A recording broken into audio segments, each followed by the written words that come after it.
어제 우리 주말 캠프 아이들 데리고 북한산 비봉 산행 다녀왔습니다. 아이들 과소평가했다는 것을 알게 되었습니다. 3시간 만에 주파를 했죠.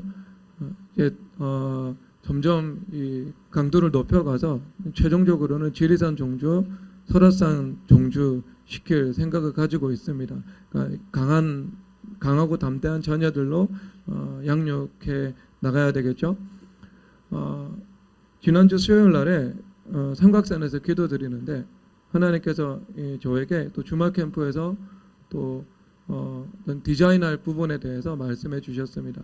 이 단어로는요, 여러분 correct라는 단어가 고치다는 단어거든요. 하나님께서는 언제나 워드 플레이를 하시죠. CORR이 correct, 고치다는 단어거든요. 이것을 이제 가지고 오셔서 CORE라는 이 접두어를 바꾸었습니다. 그래서 correct. 이 말씀은 이렇게 core라는 단어는 이 중심, 핵심이라는 단어인데요. 건축의 용어입니다. 빌딩을 지을 때 빌딩의 대부분 건물의 중심 부분에 그 엘리베이터 통로가 있잖아요. 그 통로가 코어입니다. 그래서 가장 견고하게 설계되는 곳이죠.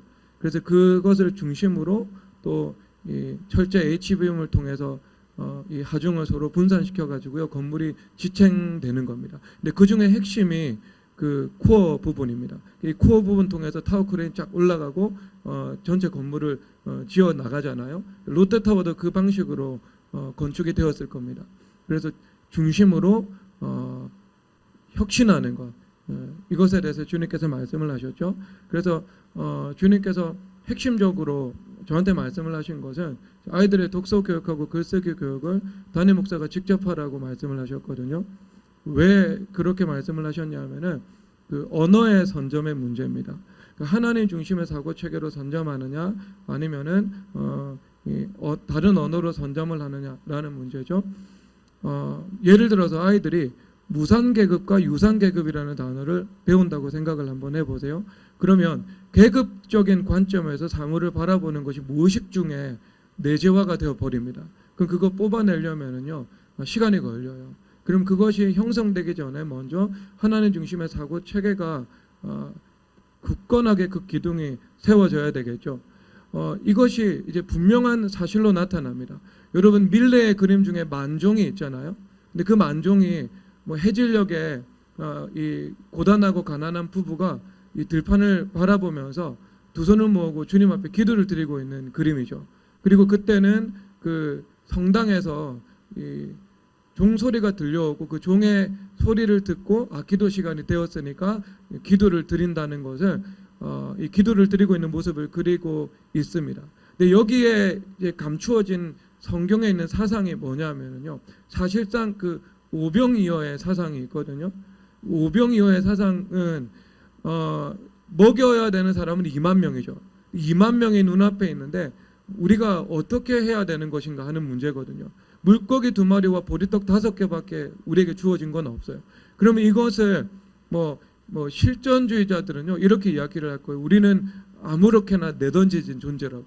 우리가 가지고 있는 것은 물고기 2마리와 보리떡 5개밖에 없는데 먹여야 되는 사람은 10,000명이 있다고. 그런 사람들을 주로 선택하는 것은요, 자살을 하거나 아니면은 그 스스로 선택을 통해서 인생을 바꿔 나가려고 합니다. 하지만 그 무신론적인 사고 체계이기 때문에요, 내가 그릇된 선택을 수도 없이 하고 살아가는데 우리는 그 그릇된 선택에 대해서 책임져 줄 사람이 없고요. 그리고 우리가 바른 선택을 한다고 해서 그 바른 선택에 입각해서 우리의 삶을 바꾸어 줄 누군가가 없는 거죠. 얼마나 여러분 이거 한계가 많은 이 사상입니까?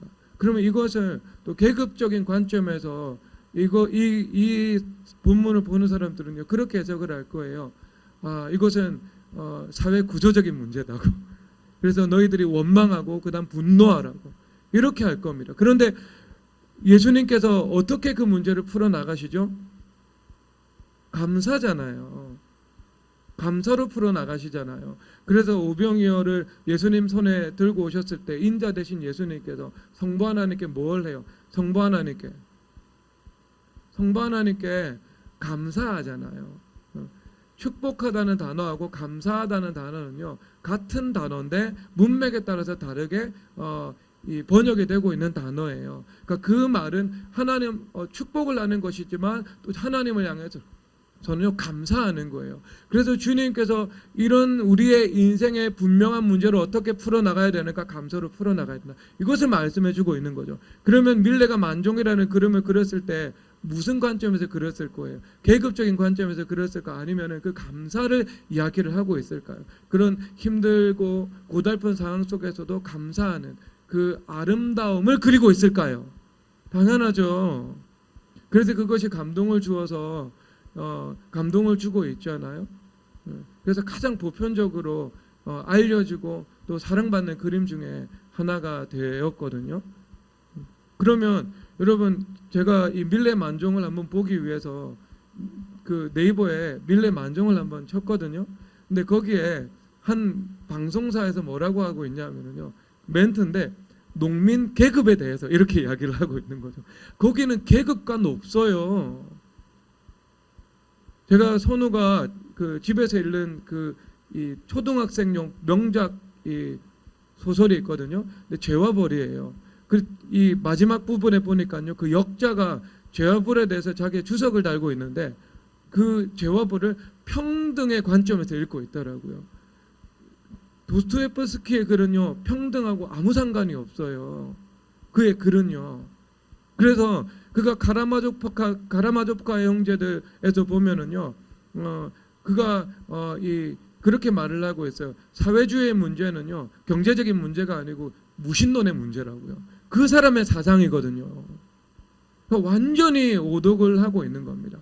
그릇된 세계관으로 바른 것까지도 그릇되게 해석하고 있는 거예요. 그러면 여러분, 이것이 이 사람들이 어떤 선점된 언어, 이것이 너무나도 중요해요.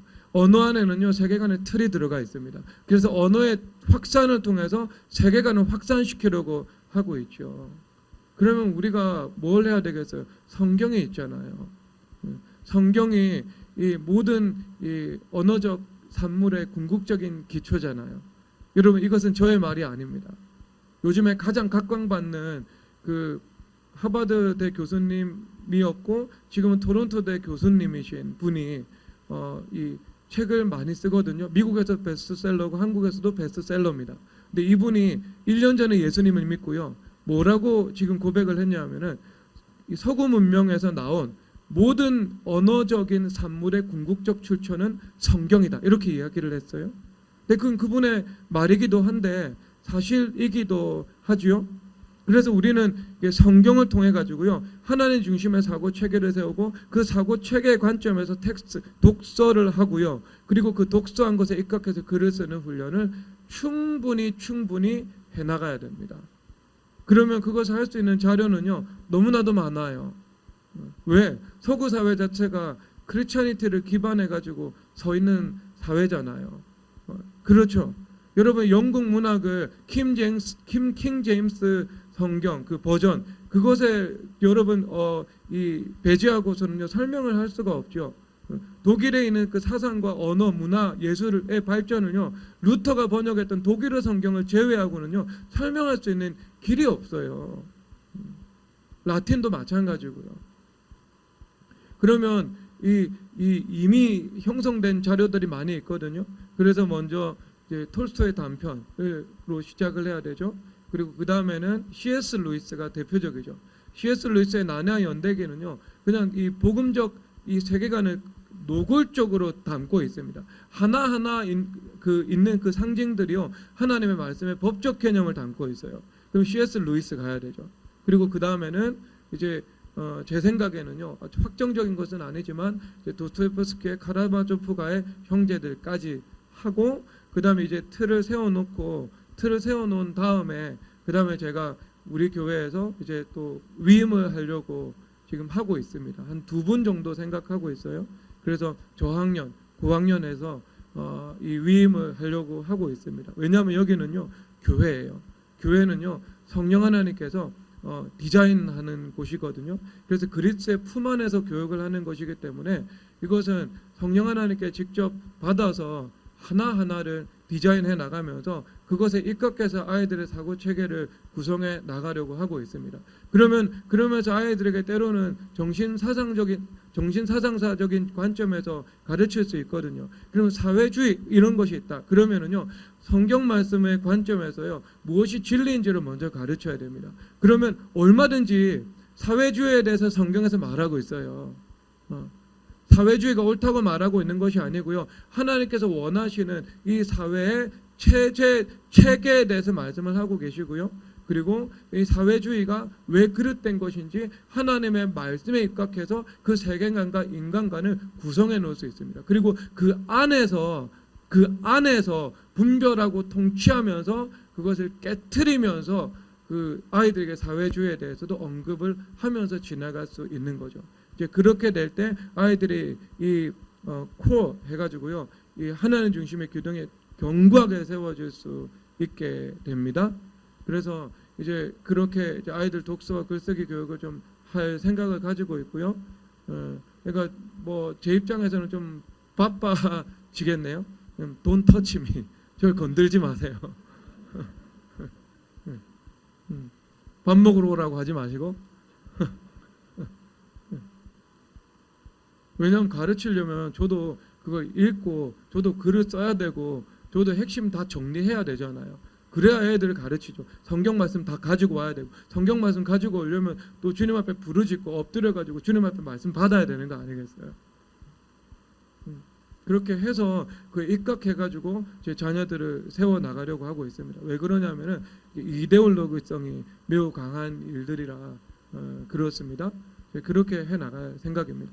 여러분, 이게 오늘 제가 전하고자 하는 이 말씀은요, 사실 출애굽기 4장과 사무엘상 3장, 그리고 이것을 더하면은요, 에베소서 1장이라는 말씀이 나오게 됩니다. 이 말씀을 제가 좀 전하기 위해서 이 세 가지가 다 하나가 되어 있는 말씀이거든요. 그래서 좀 교차적으로 이 전하는 것하고요, 분명한 관련이 있습니다. 여러분, 사무엘상 3장을 보면은요, 제가 아이들에게 지금 사무엘상 3장 수직적 사고 훈련을 시키고 있거든요. 그리고 다음 주에 시킬 것은 창세기 41장이에요. 그리고 임진왜란 리트릿을 가려고 하거든요. 아이들을 데리고 임진왜란 그 코스를 가려고 하고 있거든요. 그런데 이 세 가지가 사실상 하나예요. 하나. 그러면 사무엘상 3장에서 보면은요, 왜 하는지 아직 말씀은 드릴 수는 없죠. 근데 사무엘상 3장에서 보면은 엘리 대제사장이 등장합니다. 근데 3장 1절에서 말씀이 희귀하여라고 말을 하고 있습니다. 그리고 2절에서는요, 엘리의 눈이 점점 어두워가서 보지 못하더라라고 말씀을 하고 있습니다. 그러니까 엘리 가운데 말씀이 희귀해졌고, 이 말씀이 희귀해져서 눈이 점점 어두워져 가고 있었죠. 눈이 어두워져 가고 있으니까요, 영 안으로 바라보지 못하고 육 안으로 바라볼 수밖에 없죠. 육 안으로 바라보게 되니까 자녀 교육도 실패할 수밖에 없었고, 그리고 이스라엘 가운데에서도 당연히 승리할 수가 없죠. 그래서 그 이후에 사무엘상 4장에서 보면은요, 이스라엘 백성들이 블레셋과의 전투에서 2연패를 하게 됩니다. 그런데 그 2연패인데 아주 치명적인 패배였죠. 그래서 1차전에서는요 4천 명의 죽임을 당하고요, 2차전에서는요 무려 3만 명의 죽임을 당하게 됩니다. 그런데 이 모든 일들의 원인이 어디에 있다고 말씀을 하고 계시는가? 사무엘상 3장 1절에서 말씀이 희귀했기 때문이다 라고 말씀을 하고 있는 겁니다. 그래서 우리가 무엇이 우리에게 주어져야 돼요? 하나님의 말씀이 풍성히 우리 가운데 충만히 거해야 됩니다. 그 하나님의 말씀이 중심이 될 때 그 말씀에 입각해서 우리 가운데 무엇이 열려요? 눈이 열리게 되는 거죠. 눈이 열리게 되니까 내가 사물을 바로 인식할 수 있게 되죠. 자녀의 잘못도 바로 잡을 수 있게 되고, 이스라엘 전체 백성들도 하나님 자기 중심에서 하나님 중심으로 이끌 수 있게 되고, 내가 지금 이 시점에 무엇을 할 것인지 분명하게 사리를 판단해 가지고 그것을 붙잡으며 살아갈 수 있게 되는 겁니다. 보는 것으로 시작하는 거예요. 그래서 사도행전에서 그 사도 바울을 보내신 목적이 그 눈을 뜨게 하여서 어둠에서 빛으로 사탄의 권세에서 하나님께로 돌아오게 하려 합니다. 보는 게 먼저인 거예요. 그런데 그 보는 것이 무엇을 통해서 이루어진다고요? 성경, 하나님의 말씀을 통해서 이루어지게 되는 것입니다. 그래서 에베소서 1장에 가면은요, 뭐라고 말씀을 하고 있어요? 내가 너희들을 위해서 기도를 할 거야. 에베소 교회 성도들을 위해서 기도를 할 건데 가장 첫 번째 너희들을 위해서 기도하는 제목은 바로 이것이야. 그것은 지혜와 계시의 영이 너희들에게 임하는 거야. 그럴 때 너희들이 눈이 밝아지게 되어서 눈이 열리게 되어서 사물을 바라볼 수 있게 되는 거야. 이렇게 말씀을 하고 있는 것입니다. 그래서 우리가 이 성경 이게 그만큼 중요한 거죠. 그래서 지혜와 계시의 영. 그래서 계시의 영이라는 것은요, 성경 말씀을 깨닫게 하는 것이에요. 그래서 성경 말씀이 깨달아져서 우리 가운데 그 성경과 기도가 서로 하나가 되면은요, 성령 하나님께서 우리 가운데 삶 속에서 지혜를 주시거든요. 그 지혜도 주시죠. 지혜를 얻는 방법도 또 있지요. 그래서 지혜와 계시의 영을 받아서 우리가 이 사물을 보면서 살아갈 수 있게 되는 겁니다. 여러분, 지혜를 얻는 방법도요, 성경에 보면은 나와 있어요. 성경에 어떻게 지혜를 얻는지 마태복음 13장에서 말씀을 하고 있는데요. 마태복음 13장에서 땅에 감추인 보화에 대해서 말씀을 하고 있어요. 땅에 감추어졌어요. 그럼 땅에 감추어졌으면은 여러분, 그 주인이 이 전쟁이 많이 가나안 땅에서 전쟁이 많이 일어났거든요. 그 배경 설명을 하지 않고 넘어가겠습니다. 그러면 주인이 이 재물을 약탈에 대비해서 숨기는 거죠. 그러면 여러분들이 그 재물의 주인이라면은요, 한 1cm, 2cm 파서 재물을 숨기겠어요? 붓으로 고고학자들 발굴하듯이 붓으로 파도 파일 정도로, 아니면은 포크레인 와서 파도 간신히 파낼 수 있을 정도로 최선을 다해서 깊이 파겠어요. 깊이 파겠죠. 그러면 땅속에 감추인 부화입니다. 하나님의 지혜는요. 그러면 땅속에 감춘 부화는 어떻게 해야 돼? 우리가 파야 되는 거죠. 그냥 주어지지 않아요.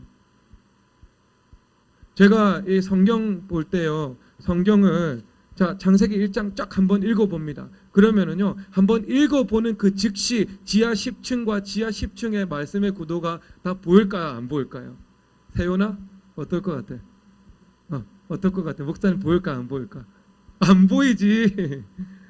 제가 엄태호 목사님한테 그런 얘기를 했어요. 성경을 그냥 한번 아무 성경에나 펼쳐서 예레미야 1장 10절 이러면 그것을 보는 순간 신약과 구약의 모든 말씀이 보이며 만물이 움직이는 모든 것이 보이면 얼마나 좋을까요? 엄태호 목사님 뭐라고 대답한 줄 아세요? 그럼 죽어야 돼요. 살아있는 게 도움이 안 된다는 거예요. 교만해질 수 있으니까. 말씀을 엿는 분, 말씀을 여시는 분, 닫으시는 분, 성령 하나님이세요. 내가 열 수가 없고 내가 열 수가 없어요. 말씀이라는 것은요. 성령 하나님이 열어주세요. 심지어 그 본문에 관계된 모든 주석들을 다 첨가했고 번역되어서 나온 모든 책들을 이미 섭렵해 있는 상태라 할지라도요. 성경은 그렇지 않습니다. 성경을 보면은요, 늘 새로워요. 새로워요. 지난주에 설교한 본문도요, 다시 보면 다시 새로워집니다. 이게 성경의 속성이거든요. 성령 하나님께서 열어주시지 않으면 알 수가 없는 겁니다. 그러면 여러분 어떻게 해야 될까요? 땅속에 감춰인 보화니까 내가 반복적으로 그것을 팔 수밖에 없어요. 그래서 예를 들어서 창세기 1장 이 말씀을 내가 본다 그러면은요, 일단 주님 앞에 산에 가서 부르짖어 기도를 드려야 돼요. 눈을 열어달라고. 그리고 나서 한번 봅니다. 그리고 그 다음에 또 주님 앞에 엎드려 가지고요, 한 10분에서 20분 엎드려서 주님 앞에 말씀을 달라고 말씀을 기다리고 있어야 돼요. 그리고 또 와서 성경을 봅니다. 그리고 나서 그리고 나서 덮어야 돼요. 덮고 나서 또 그 다음 날 또 한번 봐야 됩니다. 그리고 또 다른 본문 한번 가야 돼요. 다른 본문 갔다가 또 다시 돌아와서 한 번 더 봐야 됩니다. 그래서 파서 그 안에 있는 천국 보화가 나오게 되는 거예요. 그래서 제가 아이들에게 사람은 무엇으로 사는가가 이제 시작이거든요. 독서 교육에 몇 번 읽으라고 했을까요? 3번 읽으라고 했어요.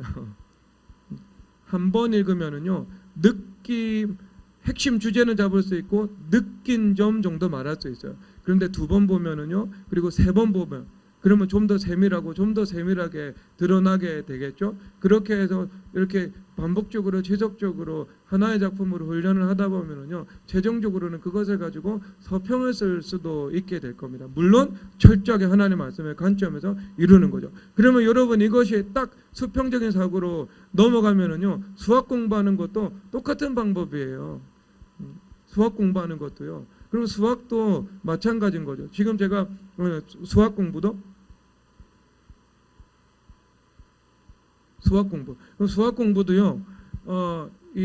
일단 이 느헤미야 수학이기 때문에요. 전체를 보는 일들은 해야 되겠죠. 전체를 보는 일들은 해야 됩니다. 그러면 예를 들어서 이제 조금 심화 과정으로 들어가면은요. 그때부터는 이제 혼미해지는 경향이 있거든요. 기본 예배까지는 다 풀 수 있죠. 독학을 해서도요. 그럼 심화 과정으로 들어갔을 때 어떻게 해야 되는 것인가? 그러니까 이것은 적어도 수학의 4% 정도까지 올렸다가 한 2% 그 정도 이상으로 올리려면 이 방법을 쓸 수밖에 없거든요. 왜? 심화를 모르고는 그 이상 성적은 안 나오거든요. 그러면 심화 문제를 푸는 것도 마찬가지입니다. 그러면 내가 스승의 도움을 받을 필요도 있고요. 만약에 그 일일이 받을 상황이 되지 않는다면은요, 똑같은 방법 써야 돼요. 내가 주님 앞에 부르짖어 기도 드려야 돼요.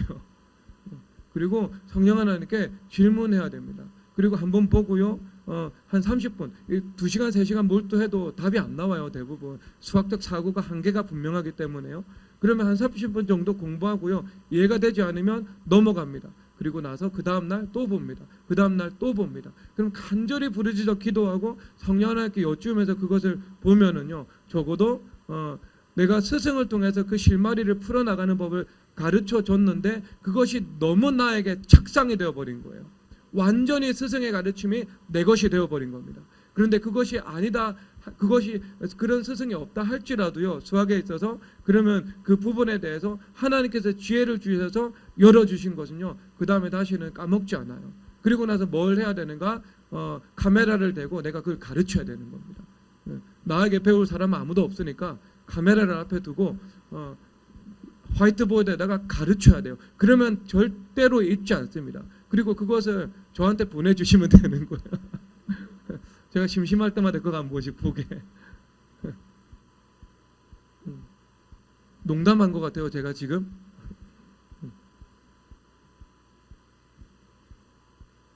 농담한 게 아니고요, 실제 할 거예요. 이미 시켜놨어요. 고등학생 이상은 할 수 있거든요, 그거를. 그렇게 이제 우리가 땅속에 감춘 보화, 이것을 찾아 나가는 거죠. 그래서 아이들이 수직적 사고를 할 때도요, 한 번 보고는 나오지 않습니다. 그래서 한 번 그림을 그려놓고요, 일단 첫 번째 핵심 주제 놓고 그 다음에 그림을 그려놔요. 그리고 그 다음에 계속 봐야 되는 거예요. 계속 보고 하다 보면은요, 열려요. 그래서 저희 집에 아이들을 가르치다 보니까 이 창에다가 수직적 사고를 했거든요. 그러니까 선우지우가 어떻게 하는지 봤더니, 선우지우가요, 반 나눠가지고 한쪽 편은 선우, 한쪽 편 지우 해가지고요, 한 3일 동안 수직적 사고를 하더라고요. 적어놓고. 그리고 나서 이것은 또 어떻게 한번 확대시켜볼까? 이건 또 어떻게 한번 열어볼까? 그러더라고요. 그 자꾸 저한테 질문을 하려고 해가지고 입장이 지금 곤란할 지경에 반칙하면 안 되거든요. 그렇게 이제 하나님께서 주시는 그 지혜를 내가 받아 나가야 되는 겁니다. 그러면 성경을 통해서 수직적 사고의 체계가 딱 세워지는 거거든요. 지속적으로 반복할 때마다. 이것을 1년 동안 반복한다고 생각해 보세요. 그러면 적어도 성경 30개에서 35개 본문에 대해서 자기의 사고 틀이 세워지게 되는데, 이것이 2년 3년 반복한다고 생각해 보세요. 성경을 통해서 만물을 보는 눈을 주님께서 열어주시죠. 그래서 성령 하나님께서 그 나머지 영역에 대해서도 할 수 있도록 은혜를 베풀어 주십니다. 그런데 그것이 다니엘서 보면 나오지 않습니까? 다니엘이 먼저 무엇에 정통한 사람이었어요? 율법에 정통한 사람이었어요. 그래서 그 율법의 관점에 대한 시험을 통과하잖아요. 너희들이 율법에 의해서 살아갈 것인가? 세상의 법에 의해서 살아갈 것인가? 그래서 내가 우상의 제물로 몸을 더럽히지 않을 것입니다. 그래서 음식법이라는 율법을 선택하잖아요. 그러면 그의 삶 속에서 가장 머리가 되는 가치, 대표가 되는 가치, 중심이 되는 가치가 뭐였어요? 율법이었다는 것이 드러나죠. 그래서 그 율법을 통해서 주님께서 모든 학문에 대한 지식을 열어주시는 일들이 나타나게 되는 것입니다. 주님께서 그렇게 행해 나가십니다. 네, 그래서 아이들 그 성경에 확고하게 세워지는 것, 이것이 지혜의 근본입니다. 여러분 인생도 마찬가지입니다. 이미 이제 대학생이 지났으면 그거 할 이제 시간은 없어요. 예준이까지 지금 그거 하고 있거든요. 예. 그러면 여러분들은 성경 열심히 읽으시면 되는 거예요. 그리고 교회됨에 40일 열심히 하시고 그 틀에 입각해서 또 성경을 보시고 그 성경을 통해서 하나님께서 지혜를 열어 가신다니까요. 그 성경을 통해서 지혜를 구하지 않으니까 주님께서 여러분들에게 막 기름 부으심이 흘러 넘치는 혁신적이고 새롭고 영감 있는 그 지혜는 주님께서 주시지 않는 거예요. 수직적 사고를 하길래 제가 지호한테 한번 물어봤어요. 지금 수직적 사고 어떻게 지금 잘 하고 있냐고. 그러니까 지호가 그런 말을 하더라고요. 기도하니까 하나님께서 영감을 주셨다고.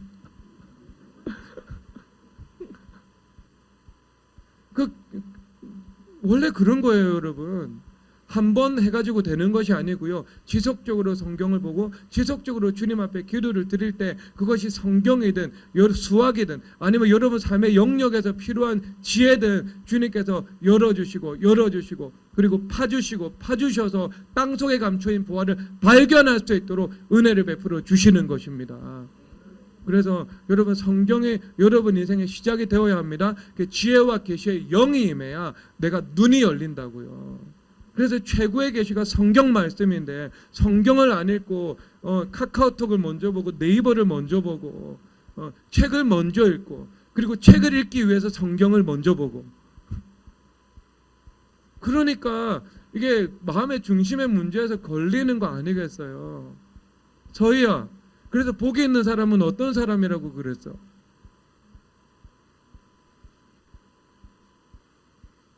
자, 악인의 길을 따르지 않고 또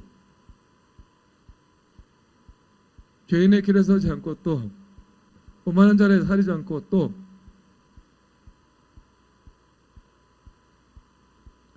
그것도 시냇가에 심은 나무는 자 그럼 넘어간다. 나연이 복 있는 사람은 어떤 사람이야?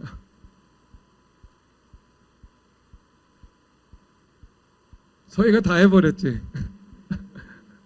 그럼 나연이 복 있는 사람은 어떤 사람이야? 생수의 강에 흘러가는 사람. 너무 심오하다. 잘했어? 어디가 할인이 복 있는 사람은 어떤 사람이야? 긍정적인 면에서 그렇지. 여호와의 율법을 즐거워하는 사람이지. 율법을 즐거워하면은요, 율법이 때우는 것이 아니죠. 내가 다른 책을 읽기 위한 그냥 내가 요식행위로 주님 앞에 양심의 거리끼니까 읽는 것이 아니죠. 율법이 즐거워야 돼요. 그래야 지혜가 임합니다. 하나님께서 땅속에 감추인 보화 쉽게 주시지 않아요. 내가 10분 읽고 그 다음에 떼우고 그 다음에 내가 세상에 교보문고에 있는 그 수많은 책들 보기 위해서 성경 읽고 넘어간다. 그 중심을 주님께서 아시는데 어떻게 주님께서 그 사람에게 그 지혜를 주겠어요? 눈을 열어주시겠어요? 주님 그렇게 하시지 않죠. 주님께서는 그 중심을 아시는데요. 그럼 우리가 정말 성경을 사랑하고 율법을 귀히 여길 때 주님께서 그런 중심을 보시고 하나님께서 지혜를 열어주셔서 그것이 수평적인 사고로 여러분 삶 속에서 임하는 그 지혜로 확장되어 나가는 거예요. 여러분 지난 한 해 성경 일독 하셨어요? 하면 안 물어보죠 제가. 그거 물어보면 지금 진땀 흘릴 분들이 있을 거거든요. 김신혜 자매 진땀 나요 안 나요? 성경 일독했구나. 할렐루야. 하나님께 영광 올려드립니다. 김신혜도 아는데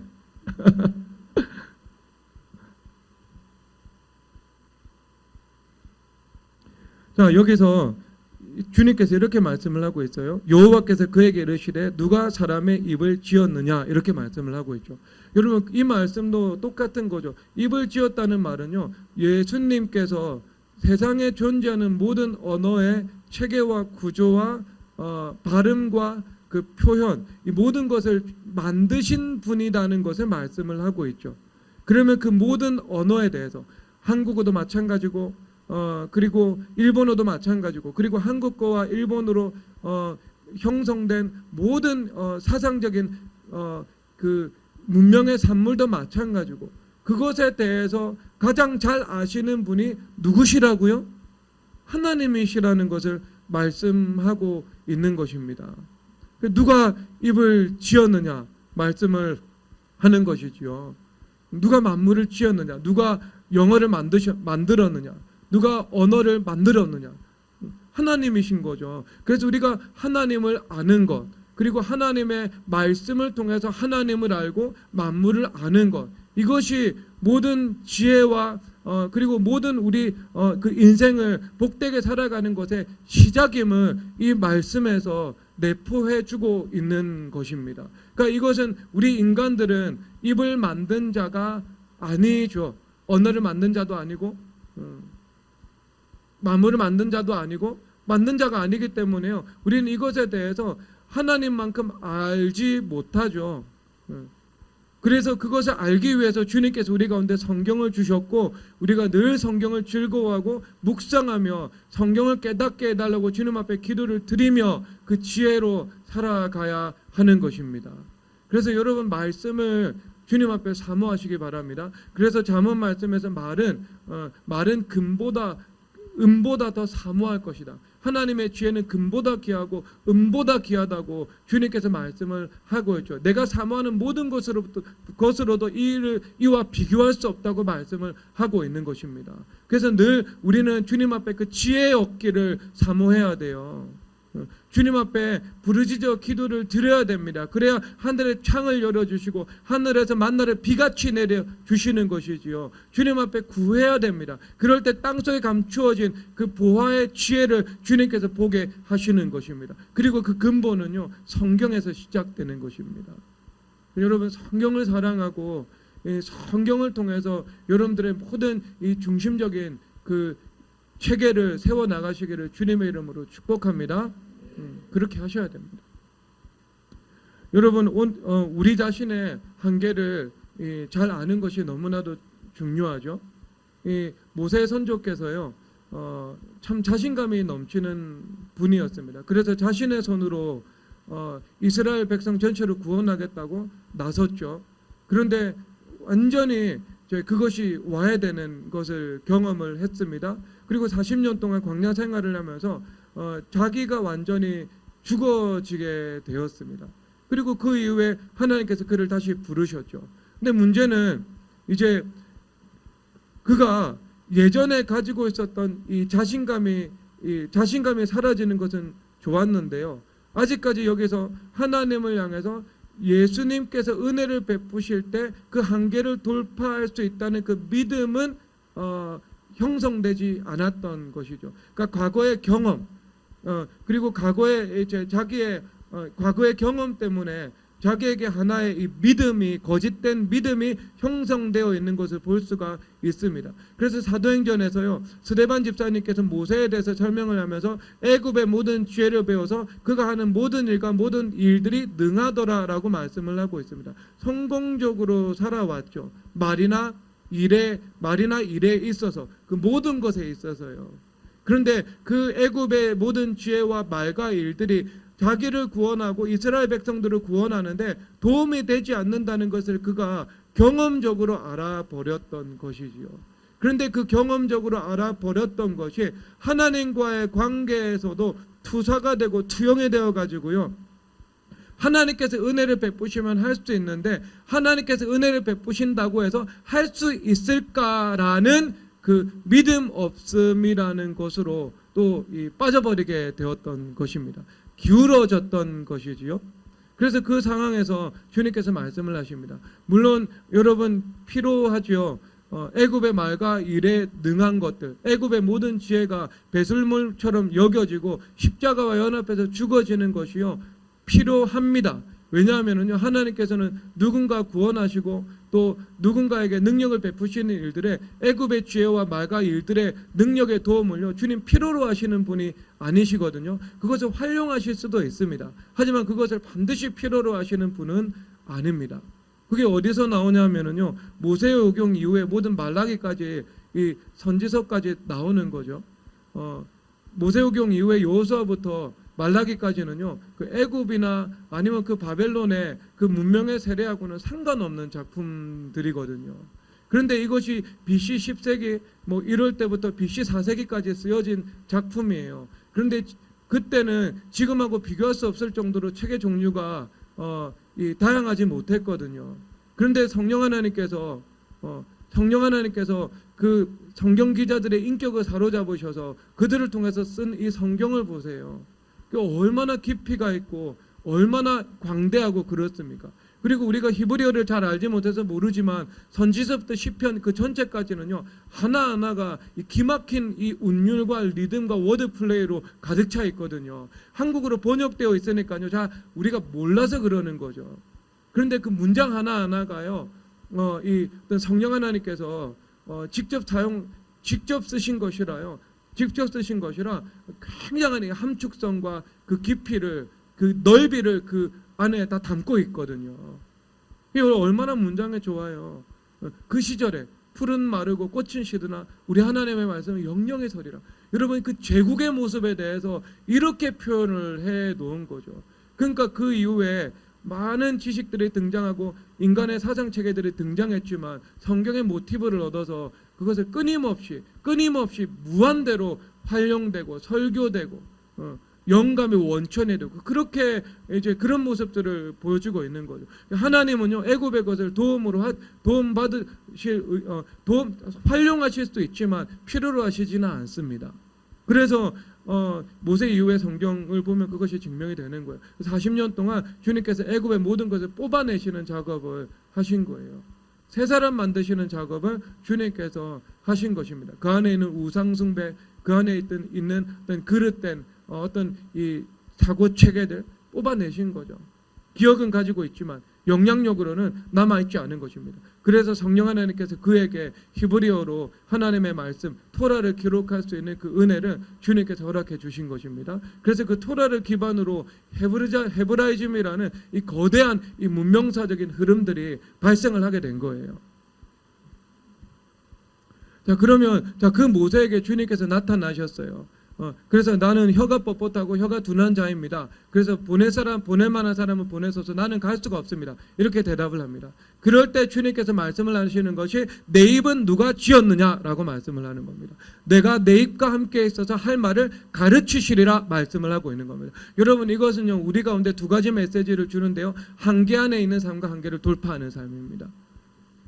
여러분들은요 한계 안에 있는 사람들입니다. 한계 안에 있다는 것들을요 인정하셔야 돼요. 아시겠죠? 왜냐하면 우리는 어떤 사람이 아니에요? 입을 지은 사람이 아니에요. 그래서 시편 12편에서 보면은요 우리의 혀가 이기리라 라고 말하는 사람들이 나오죠. 그런데 그 혀를 주님께서 끊으시리라 라고 말씀을 하고 있습니다. 그러니까 우리의 혀의 주인이 나인 것처럼 살아갈 때 하나님께서 그 사람의 혀를 끊으실 것을 말씀을 하고 계신 것이지요. 자기의 한계를 인정하지 않는 사람들입니다. 그러면 우리는 이 말씀 앞에서 하나님 앞에서 우리의 한계를 철저하게 인정해야 되는 것입니다. 입을 지으신 이는 하나님이세요. 우리는 입을 지으신 것이 아닙니다. 입을 하나님의 뜻대로 사용해야 되는 의무가 있는 사람들인 것이지요. 여러분 그러면 이것이 우리의 삶의 모든 영역 가운데 적용이 될 수 있겠죠. 여러분 하나님 앞에서 한계를 인정을 해야 돼요. 이 한계를 인정하기 이게 지식적으로 인정하는 것 말고요. 지식적으로 인정하는 것이 아니고 여러분들이 피와 살과 온몸과 온 인생을 대해 가지고 내 삶의 한계를 인정하셔야 됩니다. 주님께서 우리 인생 가운데 담을 허락하실 때가 있어요. 담을 허락하세요. 그러면 담과 벽이 내 인생의 딱 앞에, 거대한 담과 벽이 앞에 나타났어요. 그러면은요, 어떻게 사람들은 근본적으로 반응을 하냐면은요, 내가 더 열심히 하고 더 노력해가지고 저걸 뛰어넘어야 되겠다라고 생각을 합니다. 그러면 여러분, 더 열심히 하고 더 노력해가지고요, 그 산을 뛰어넘을 수 있을까요? 뛰어넘을 수 없습니다. 하나님께서 우리 인생에 담과 벽을 허락하신 것은요, 너의 열심과 너의 노력으로 이 담을 결단코 뛰어넘을 수 없다는 것을 깨닫게 하시기 위해서 그 담과 벽을 허락하신 거예요. 그렇죠. 그래서 사람들이 그런 상황에 빠지면은요, 이제 그런 상황에 빠지면은, 특히 내가 인생을, 나도 그렇고 내 주변의 사람도 그렇고 열심히 살아왔고 잘 살아왔다고 생각하는 사람들일수록 그 벽 앞에서요, 자기를 부인하기가 쉽지 않습니다. 내가 방탕한 삶을 좀 살아보고 죄도 좀 지어보고 그 다음에 심지어는 나태한 삶을 좀 살아보고 그랬던 사람은요, 담과 벽이 내 앞에 딱 놓여 있습니다. 그러면 저것이 나로부터 이 기인한 문제라는 것들을 인식을 하는 것이 너무 쉽지요. 그런데 누가 보더라도 열심히 살고 노력해서 살고 그리고 도덕적으로도 잘 살아왔어요. 그럴 경우에 하나님 앞에서 내가 지금 잘 살아온 것인가, 주님께서 나에게 무언가를 고치려고 하는 것인가 라는 것들을 직면하기가 쉽지 않은 거예요. 모든 나타나는 현상에는요, 영적인 배경이 있거든요. 이것이 성경 전체의 사상이잖아요. 영적인 배경이 있다고요. 그러면 담과 벽이 나타났을 때 그 영적인 배경은 무엇일까? 하나님께서 왜 나에게 이 일을 허락하셨을까? 이 일을 통해서 나를 고치시려고 하는 것은 무엇일까? 내가 먼저 그 일들에 대해서 이게 주님 앞에 질문하고 주님 앞에 엎드리고 주님 앞에 회개를 해야 되죠. 그래야지 내가 그 담을 뛰어넘을 수 있거든요. 근데 그렇게 하기가 쉽지 않습니다. 그래서 더 노력하고 더 열심히 해가지고요, 그 문제를 해결해 나가려고 하죠. 그런데 더 열심히 노력하고 내 힘으로 해결하려고 하면 할수록 여러분 앞에 있는 그 벽과 담은요, 점점 높아지게 되는 것입니다. 왜? 내가 열심히 실력을 쌓아가지고요, 그 뛰어넘은 그 실력을요, 높이뛰기 실력을 한 1m 정도 더 높여요. 그럼 주님께서 어떻게 하셔야 되겠어요? 그래가지고 넘어가면 그 사람 안에 있는 율법주의적인 경향성만 더 강해질 거 아니겠어요? 그러니까 주님께서 더 높이는 거예요. 자기에게 부메랑으로 돌아오게 되는 것입니다. 그래서 여러분, 내가 주님 앞에서 죽어 있는 사람이 인생의 길을 걸어가기가 쉬운 게 그겁니다. 내가 이미 죽어 있기 때문에요, 내 인생의 담과 벽이 놓여진다 하더라도요, 내가 죽기 쉽기 때문에 그것이 사라지기가 너무 쉬운 거죠. 잠깐 시험이 왔다가 다시 사라지는 정도에 지나지 않게 되는 것입니다. 그러면 주님 앞에서 나의 삶의 법리를 되돌아보면서 그 법리를 수술하고 고치기 원하시는 하나님의 음성이라는 것을 내가 주님 앞에 분명히 인정해야 됩니다. 그리고 주님 앞에 돌아가야 돼요. 그래서 에베소서 1장으로 딱 가잖아요. 에베소서 1장으로 가면은요, 하나님께서 지혜와 계시의 영을 주사 우리를 보게 하신다라고 말씀을 하고 있죠. 내가 봐야 돼요. 그래서 열왕기상 6장에서 보면은요, 너희들이 전쟁에서 나갔다. 그럼 전쟁에서 패배했다. 그럼 패배한 다음에 너희들이 어떻게 해야 되는가? 다시 성전으로 돌아와라. 그래서 주님 앞에 회개하고 주님 앞에 길을 구하라. 왜 우리가 패배했는지, 그리고 승리하기 위해서는 무엇을 해야 되는지 주님 앞에 길을 구하라. 이렇게 말씀을 하고 있어요. 전쟁에서 패배하면은 너희들이 다시 열심히 전쟁 연습하고 그 다음에 그 병거를 구입하고 그리고 군대를 정비해가지고 너희들이 싸워라, 이렇게 말씀을 하고 있지 않아요. 이것도 중요한데 이건 다른 맥락에서 중요한 거예요. 지금 이 맥락에서는 나를 더 어렵게 만들 뿐인 일입니다. 뿐인 일이에요. 그래서 주님 앞에 뭘 하라고 말씀을 하냐면요, 주님 앞에 와서 스스로 간구하기를 이렇게 말씀을 하고 있습니다. 주님 앞에 와서 스스로 간구한다는 것은 뭐냐 하면요, 이것이 내가 이게 스스로 간구해야 됩니다. 그 정확한 해석은요, 주님 앞에 나와서 간구하는데 간구가 되는 것이 아니고 내가 스스로 주님 앞에 나와서 간구해야 된다. 간절히 은혜를 구해야 된다는 것을 말씀하고 있어요. 그 동사의 그 형태입니다. 죄기형이에요. 내가 스스로 주님 앞에 하는 것들. 그러니까 스스로 주님 앞에 나와서 간구하지 않으면은 주님 앞에 눈이 열려서 무엇이 문제인지 어떤 길로 나아가야 되는 것인지 알 수가 없게 된다. 그 문제는 반복될 수밖에 없다. 그 문제는 고착화될 수밖에 없다. 그 담을 내가 결코 뛰어넘을 수 없다. 이렇게 말씀을 하고 계신 것입니다. 주님 앞에 나와야 돼요. 그래서 자기 인생의 문제를 주님 앞에 나왔던 그 대표적인 인물이 사무엘상 1장에서 보면은 한나라는 분이죠. 이 한나라는 단어는요, 원어가 하나니라는 단어에서 왔거든요. 그 단어는요, 하나님께서 은혜를 베푸시다, 하나님께서 긍휼히 여기시다는 것을 의미하는 단어입니다. 그러면 근데 여러분 그 한나가 무엇을 못했냐면은요, 자녀를 출산하지 못했죠. 자녀를 출산하지 못하는 것은요, 내가 태문이 닫혀서 나에게 열매가 이제 없다는 것을 말씀을 하고 있는 것이지요. 문이 닫힌 거예요. 우리가 삶을 살다 보면 문이 닫힐 수도 있죠. 작곡자에게는 영감의 문이 닫힐 수 있고요. 뭐 내가 연주하는 사람에게는 연주 성장의 문이 닫힐 수도 있고요. 사업하는 사람에게는 사업의 재정의 문이 닫힐 수도 있고요. 말씀을 전하는 사람들에게는 말씀의 문이 닫힐 수도 있고요. 문이 닫힐 수 있는 거 아니겠어요? 문. 그러면 그 문이 닫힌 그 상황 속에서 한나 어머니는 어떻게 하셨어요? 성전에 가서 전쟁에 패배한 이스라엘 백성들이 성전에 가서 기도해야 되는 것처럼 그도 성전에 가서 주님 앞에 간구했던 거예요, 스스로. 그래서 여러분 요 한나라는 이름을요, 한나라는 이름을 그냥 동사 원형 그대로 쓰면은 주님께서 은혜를 베푸시다는 건데, 이것을 죄기형으로 한번 방향을 바꾸잖아요. 그러면 하나님의 은혜를 내가 스스로 간절히 구하다는 것을 말씀하고 있어요. 같은 상황이에요. 같은 상황. 그래서 주님 앞에 은혜를 간절히 구했는데 주님께서 그에게 한나에게는 직접적으로 자녀를 주셨고, 그리고 이 이스라엘 백성들에게는요, 주님께서 길을 가르쳐 주셔서 회개하고 주님께서 보시기에 의로운 길로 걸어가기를 주님께서 말씀하시는 거예요. 그런데 그것이 에베소서 1장에 가면은요, 무엇으로 나타나요? 지혜와 계시의 영으로 나타나죠. 그런데 그 지혜와 계시의 영이 사도 바울 선생님께서 에베소 성도들을 위해서 기도를 하였을 때 지혜와 계시의 영을 주셨다 말씀을 하고 있는 거죠. 그렇죠? 그러면 무엇을 통해서 오는 거예요? 기도를 통해서 오는 거예요. 그러면 이것은 또다시 나의 입장에서는요, 주님 앞에 부르짖어 기도를 드릴 때 주님께서 지혜와 계시의 영을 주셔서 나에게 보게 하신다는 것을 말씀하고 있는 것입니다. 보게, 눈을 열어주시는 거죠. 그리고 나서 딱 눈이 열리고 보니까요, 이제 그 문제 해결의 길은 어디에 있다는 거죠? 문제 해결의 길은요, 에베소서 1장의 관점에서 문제 해결의 길은요, 이미 지금 힌트가 다 나왔는데, 세진이 문제 해결의 길이 어디 있다고? 예?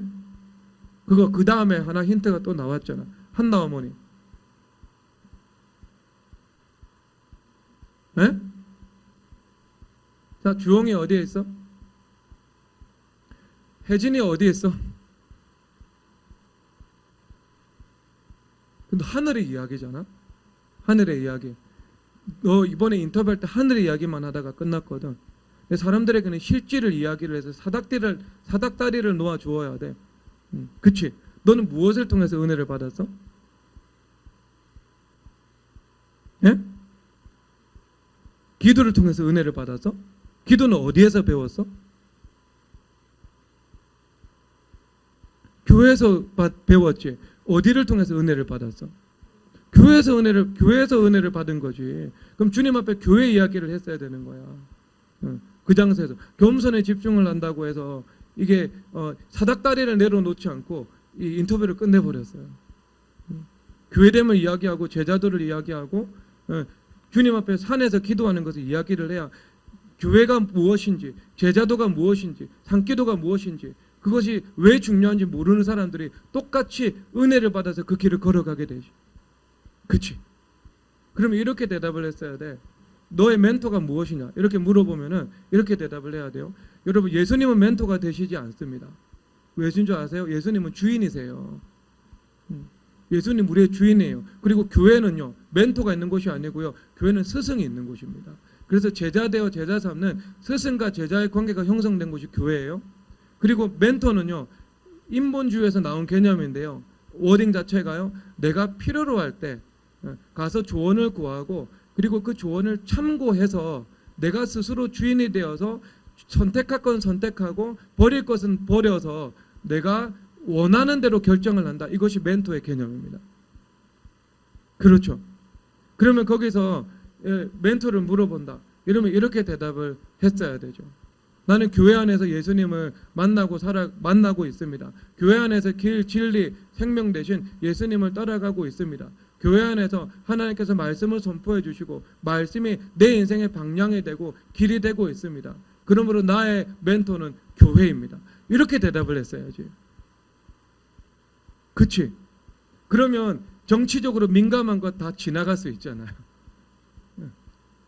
배우 목사님이 두 분이 있는데 두 분 다 그 방송을 듣고 있다면, 그렇죠? 길, 진리, 생명을 세상에서 얻지 않고 교회에서 얻잖아요. 그러면 교회 안에서 답을 얻었다면, 교회 안에서 답을 얻었다는 이야기를 해야 교회를 귀히 여기지 않는 사람이 교회를 귀히 여기면서 살아갈 수 있게 되는 거예요. 오케이? 네, 그렇게 대답을 했어야 돼요. 그래서 그렇게 대답을 했어야 돼요. 다음에 인터뷰 나갈 때는 제가 철저하게 교육을 시켜서 지금 내보내려고 생각을 하고 있습니다. 예상 질문 다 뽑아서. 이해해요. 겸손에 집중한다고 본인하고 하고자 하는 얘기를 못하고 온 거예요. 못하고. 하지만 또 다른 측면에서는요, 세포와 DNA까지 교회가 돼야 됩니다. 왜? 내가 교회니까. 아니, 에베소서 1장에서 뭐라고 말씀을 하고 있어요? 너희들 이제 만물의 문제가 있지. 만물 속에서 너희들이 이제 벽과 담을 직면했지. 안 풀리지. 성악하는데 안 풀리지. 사업하는데 안 풀리지. 자녀 거역하는데 안 풀리지. 그런데 너희들 그 문제를 어떻게 풀어야 돼? 교회 안에 답이 있어. 이게 에베소서 1장의 말씀이잖아요. 그래서 만물 위 교회라고요. 만물에 함몰되어 있으면 만물의 문제를 해결할 수 없어요. 세상의 노예가 되어서 매여서 살아갈 뿐입니다. 위라는 단어는요, 다스린다는 것을 포함하고 있는 법적 개념이에요. 그래서 하나님 아버지께서는 만유 위에 계시고 만유 안에 계시고 만유를 통일하신다고요. 만유 위에 계셔서 만유를 통치하시고 만유 안에 계셔서 그 만유를 하나님의 뜻대로 운행하시고 성령 하나님께서 만유를 통일하신다. 머리 대신 그리스도께서 그리스도께 복종시킨다 말씀하고 있는 거예요. 그런데 그 예수님과 함께 우리가 하늘 보좌에 함께 앉은 자가 되었지요. 그래서 만물 위에 교회가 된 거예요. 교회가 되지 않으면 만물의 문제를 다스릴 수 없어요. 교회가 되지 않으면 만물에 있는 그 벽과 담을 뛰어넘을 수가 없어요. 주님께서 그렇게 만들어 놓지 않으셨거든요. 그렇죠? 그래서 만물 위에 교회 머리 하면서 그 다음에 뭐라고 주님께서 말씀을 하세요? 만물은, 교회는 그의 몸이니 만물 안에서 만물을 충만케 하시는 이의 충만함이라고. 그러면 교회 안에는요, 하나님의 모든 충만한 것이 교회 안에 있어요. 뭐가 필요하신데요? 내 입을 누가 지었느냐?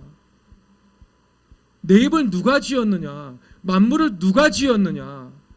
무엇이 필요하신데요? 무엇이 필요한데 그 필요한 것을 세상에 가서 찾아요?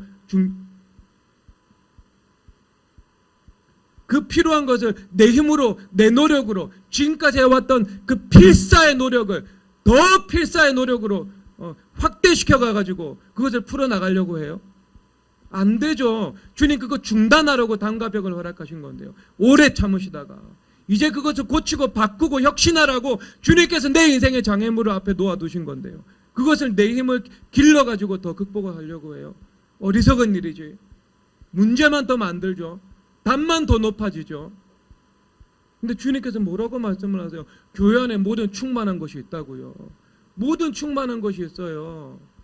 예수님 안에 지혜와 지식의 모든 보화가 있어요. 예수님 안에 모든 충만한 것이 다 있어요. 그런데 그 충만한 것이 이제 어디에 가야 있다고 말씀을 하고 있어요. 교회는 그의 몸이니 만물을 충만케 하신 이의 충만함이라. 오버랩 시키잖아요. 그리스도의 충만이 교회의 충만이라고요. 그러면 교회 와야 머리부터 발끝까지 내 세포와 DNA까지 교회로 리셋되어야 주님께서 생명도 충만케 하시고 지혜도 충만케 하시고 말씀도 충만케 하시고 능력도 충만케 하시고 주님께서 그 만물을 다스리게 하시고 그렇게 하신다고 주님 말씀하시는 거예요. 그러면 여러분 리셋해야 돼요. 삶의 법을요. 삶의 구조를요. 그렇죠. 에베소서 1장에서 너희도 어디 가야 된다고 하고 계세요. 교회 와야 된다고 말씀하고 계시잖아요. 주님께서. 어디 가서 문제를 해결하려고 그래요. 오죽했으면 주님께서 다윗 우리 선배님 보고 말씀하시잖아요. 다윗 선배님께서 내가 하나님의 집을 건축하겠다고. 네가 하나님의 집을 건축한다고? 아니야. 내가 너의 집을 건축할 거야. 말씀하시죠. 주님께서 그 말에 큰 감동을 받으신 거였어요. 다윗이 부족한 것이 없었는데 왕궁에 있었는데 율법도 잘 지키고 있었는데 하나님 집 세운다는 말씀에 주님께서 그것을 역으로 말씀하셔서 너의 집을 세워주겠다고 그렇게 말씀하고 계신 거죠. 주님의 워드플레이죠 이것이. 여러분 그러면 이게 만물의 문제를 해결하는 열쇠가 어디에 있어요? 하나님의 집에 있는 거죠. 너의 집 지어주겠다고 하니까 여러분이 여러분의 힘으로 여러분의 집을 세우려고 하니까 계속 앞에서 담과 벽이 이게 있고요. 그 담과 벽을 어떻게 넘긴 넘었는데 그 다음에 좀 더 높은 담과 벽이 와 있는 거죠. 주님께서 하시는 말씀에 따라야 되죠. 그래서 성전에 와서 너희들이 전쟁에 패배했거든. 주님 앞에 회개하고 그 다음에 주님께서 주님 앞에 길을 구하고 그리고 그 길을 가라고 말씀하고 계신 거예요. 길이 있다니까요. 길. 교회 안에 길이 있어요. 그럼 그렇게 여러분 삶의 틀을 바꿔야 됩니다. 주님께서 하신 그 법에 따라가야 돼요. 이게 하나님 중심이에요. 지식적으로 인정하는 것이 아니고요. 내 삶의 구조하고요. 내 DNA와 세포까지도요. 다 하나님 중심의 그 구조로 바꾸어 나가야 된다니까요. 그래서 교회 안에 다 있는 거죠. 세상에는 소망이 없고 교회 안에는 에클레시아, 부르심 받은 자들에게 부르심의 소망이 있을 것이라고 말씀하고 있죠. 교회 안에는 세상에서는 바벨론이지만 교회 안에서는 영원한 기업인 예루살렘이라는 기업이 있을 것이다. 말씀하고 계신 거예요. 교회 안에는 너희들이 믿음이 있을 때 죽은 자를 살리는 부활의 능력이 있을 것이다. 말씀하시는 거예요. 주님께서. 교회 안에 있어야 그것을 경험하고 누릴 수 있습니다. 단순히 소속이 되었다는 것만을 의미하는 것이 아니고요. 머리부터 발끝까지 내가 교회로 세팅되고 내 삶의 구조도 교회 중심으로 온전히 혁신되어 그 길을 걸어가는 것, 그것이 하나님의 부활의 역사의 시작입니다. 그래서 여러분 내 입을 누가 지었느냐? 주님께서 말씀을 하시잖아요. 내가 내 입 지은 거 아니에요. 내 입의 주인이 내가 아니라니까요. 그래서 우리가 주님 앞에 그 한계를 알아야 됩니다. 나의 열심과 나의 노력을 이제 지금까지 했던 방향으로 앞으로 지속한다고 해서 안 된다는 것을 알아야 돼요. 주님께서 한 사람을 고치시고 한 사람을 바로 세우시기로 작정하셔서 주님께서 일을 시작하시죠. 그러면은요, 주님께서 그 상태로 접어들면 호락호락 하시지 않습니다. 막대한 하나님의 은혜를 예비해 놓고 계시지만 그것을 등 뒤에 숨기시고 온전히 주님 앞에 엎드려질 때까지 주님께서 기다리십니다. 그래서 죽은 자들 가운데서 다시 살리는 능력, 주님 앞에 죽어질 때까지 기다리시는 거죠.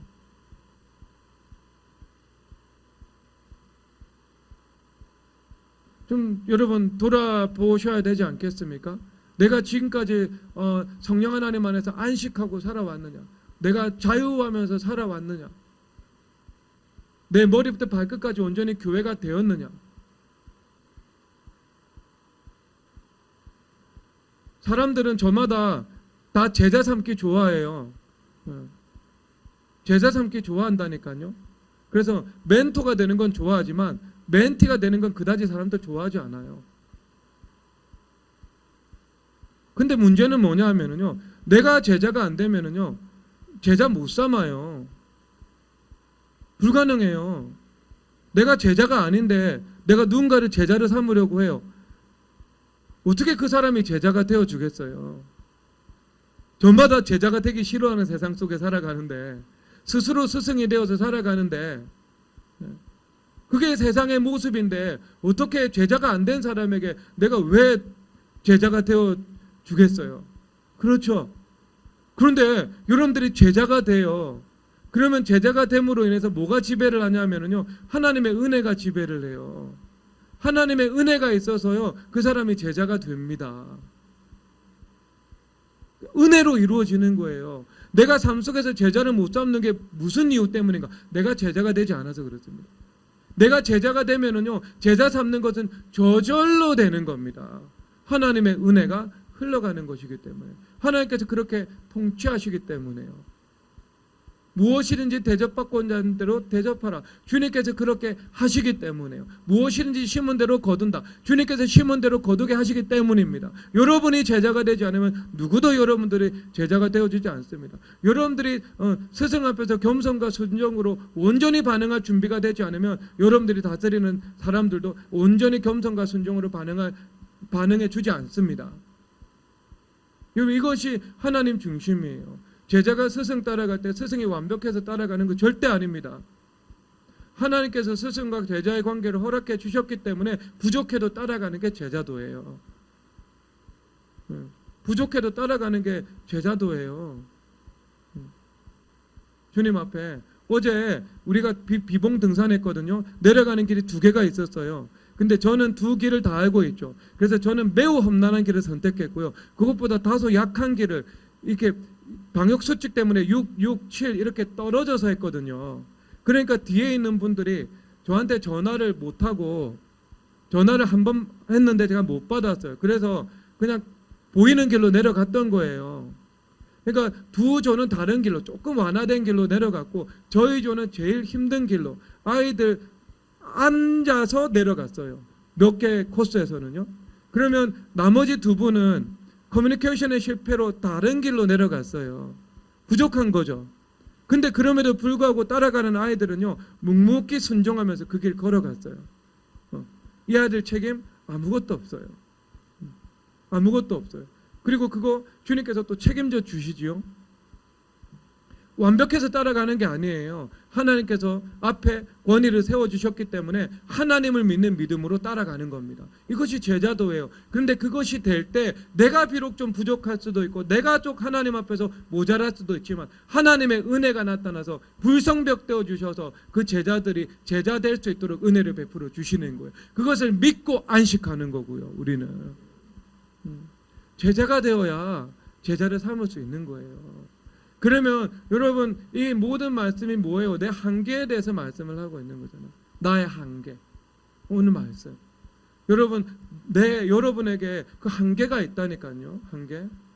정말 이 인생의 담과 벽은 여러분 힘으로 넘어설 수 없어요. 닫힌 문을요, 여러분 스스로의 힘으로 노력해서 열 수가 없습니다. 그래서 사도 바울 선생님께서 너희들이 우리를 위해서 기도해서 전도할 문을 열어주사. 사도 바울 선생님의 관점은 본인이 전도가 주특기요, 평생 했던 게 전도요, 그리고 전도의 노하우, 전도의 경험, 전도의 법, 워킹 바이블, 부족한 거 아무것도 없어요. 그럼에도 불구하고 전도의 문을 스스로 여는 게 아니고 하나님께서 열어주시는 거다 말씀하고 계시잖아요. 사도 바울 선생님도 가장 잘하는 부분에서 그렇다면 여러분 인생에서 가장 잘하는 부분은 무엇인데요? 바울 사도 선생님께서 교회를 세우고 전도를 세우는 것보다 여러분들의 영역에서 전문성을 가지고 더 잘할 수 있는 일이 있습니까? 사도 바울 선생님은 세계를 변화시켰어요. 그 통로가 됐죠. 변화시키는 것은 예수님이셨고. 하지만 우리가 스승의 스승을 높여야죠. 공경해야죠.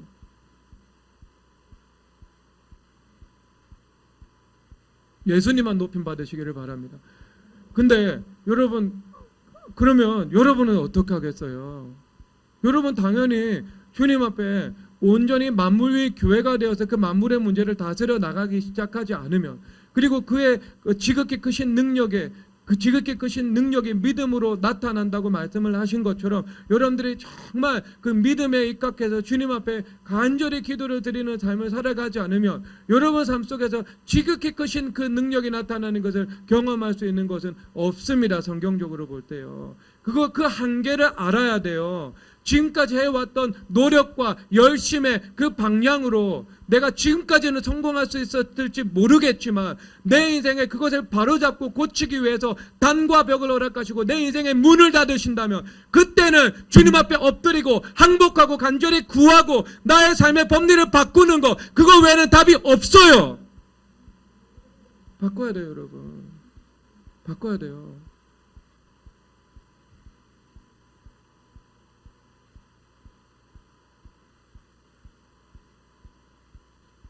여러분, 이게 내 입이 누구인가? 내 입을 누가 만들었냐 하는 문제예요. 내 입을 내가 만든 거 아니라니까요. 근데 그 다음에 그 한계 안에 있죠. 그 한계가 분명히 설정이 되죠. 그러니까 그 다음에 주님께서 무엇을 하세요? 주님께서 하시잖아요. 내 입과 함께 있어서 할 말을 가르치리라. 그럼 모세가 설정한 스스로 자의적으로 설정한 한계는요, 입이 뻣뻣하고 입이 둔하고 말을 못한다. 그런데 주님께서 그 한계를 부셔버린 거예요. 그래서 내가 내 입과 함께 있을 것이고 내 입을 통해서 할 말을 가르칠 것이다. 돌파해버리는 거죠. 돌파해버리는 거. 영역을 돌파해버리는 거예요. 한계 안에 있을 때 한계를 돌파해버립니다. 그것을 지금 말씀하고 있어요. 주님께서 주말 캠프 할 때요, 제가 지난주 주일날 주님께서 저한테 주신 말씀이 뭐냐면요, 주일 예배 마치고 그 다음날 월요일날 주님께서 주신 말씀이요, 한계 안에 있는 것을 가르치라. 한계를 넘어서도록 하지 말라. 스승도 마찬가지고 학생도 마찬가지고 한계 안에 있는 것을 가르치라. 그럼 한계 안에 있다는 거 사람들 싫어하잖아요. 그런데 역설적입니다. 한계 안에 있는 길이요, 한계를 뛰어넘는 길이에요. 예수님께서 말씀을 하시죠. 하나님께서 내 발에 신을 벗으라. 발에 신을 벗는다는 것은요, 내가 이 주도권을 주님 앞에 이양하는 거죠. 자기 노력과 자기 열심으로 살아가는 삶을 이제 중단한다는 것을 말씀하고 있습니다. 그러면 그때부터는요, 맨발로 걸어야 돼요. 맨발로 걸으니까 얼마나 이 자유하지 못한지 몰라요. 근신해야 돼요. 주님 앞에 회개해야 돼요. 엎드려야 돼요. 조심해야 돼요. 하나님 경외하는 법을 배워야 돼요. 그런데 그렇게 하죠. 역설적입니다. 그 과정이 끝나면은요, 하나님께서 우리 가운데 평강의 복음이 예비한 신을 심겨주십니다. 그래서 우리가 그때부터는요, 자유한 삶, 한계 없는 삶을 살아갈 수 있게 주님께서 만들어 주시는 것이죠. 여러분들이 제자도라는 한계 안에 분명히 거합니다. 그러면 제자도라는 한계 안에 거하죠. 하나님께서요, 하나님과의 관계에서 하나님께서 은혜를 열어주십니다. 그래서 한계 없는 삶을 내가 땅에서 살아갈 수 있도록 주님께서 은혜를 베풀어 주시는 거예요. 한계 안에 있는 삶과 한계를 돌파하는 삶입니다. 한계 안에 있으므로 한계에 돌파합니다. 하나님과의 관계에서 한계 안에 있으므로 한계를 돌파합니다. 교회와의 관계에서 위치와 질서라는 한계 안에 있으므로 한계를 돌파합니다. 스승과 제자의 관계에서 내가 스승이 부족하다 하더라도 그 관계 안에 있으므로 그 한계를 돌파해 버립니다.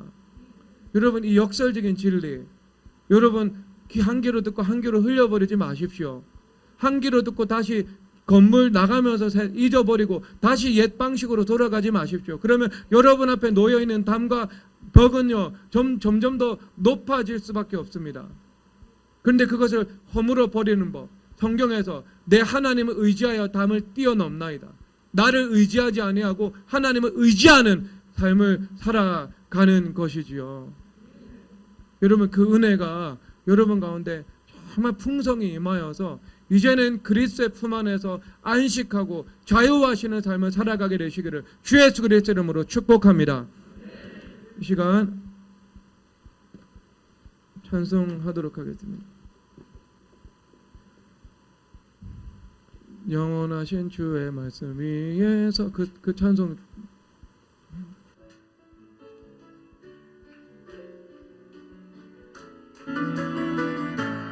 주의 약속 주님 약속하신 말씀 위에서 성령 인도하는 대로 행하며